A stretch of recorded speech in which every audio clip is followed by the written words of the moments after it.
NH63 greenfield హైవేకు ఆందోళన సెగ పెరుగుతోంది. భూసేకరణకు వ్యతిరేకంగా మంచిర్యాల జిల్లా రైతులు రోడ్డెక్కారు. పంట భూములను ఇచ్చే ప్రసక్తే లేదంటున్నారు.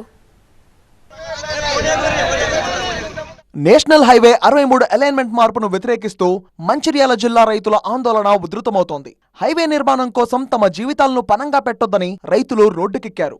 లక్షెట్టిపేట, హాజీపూర్ మండలాల నుంచి రైతుల హైవే నిర్మాణంకు వ్యతిరేకంగా కదం తొక్కుతున్నారు. లక్షెట్టి మండలం సురారం దగ్గర 30 గ్రామాల రైతులు భారీ సంఖ్యలో గుమిగూడారు. కొత్త అలైన్మెంట్ కు వ్యతిరేకంగా నినాదాలు చేస్తూ రాస్తారోకో చేపట్టారు రైతులు.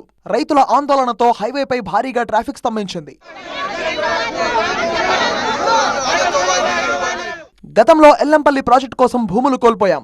హైవే కారణంగా ఇప్పుడు ఉన్న భూముల్ని కూడా లాక్కుంటే తమ కుటుంబాల భవిష్యత్ ఏంటని ప్రశ్నిస్తున్నారు రైతులు. అభివృద్ధి పేరిట తమ జీవితాలను చిన్నాభిన్నం చేయొద్దని ప్రభుత్వాన్ని వేడుకున్నారు వారు.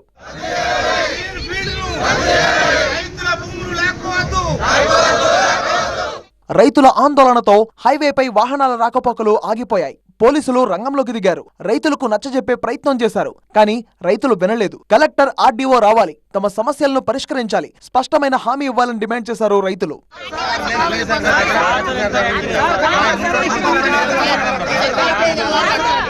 తమ భూముల్ని తీసుకోము అని స్పష్టమైన హామీ ఇచ్చే వరకు ఆందోళన కొనసాగిస్తామన్నారు రైతులు.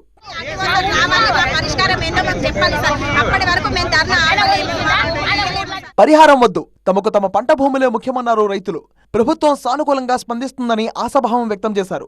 బలవంతంగా భూములు తీసుకోవాలని చూస్తే ఉద్యమాన్ని మరింత ఉధృతం చేస్తామని స్పష్టం చేశారు రైతులు.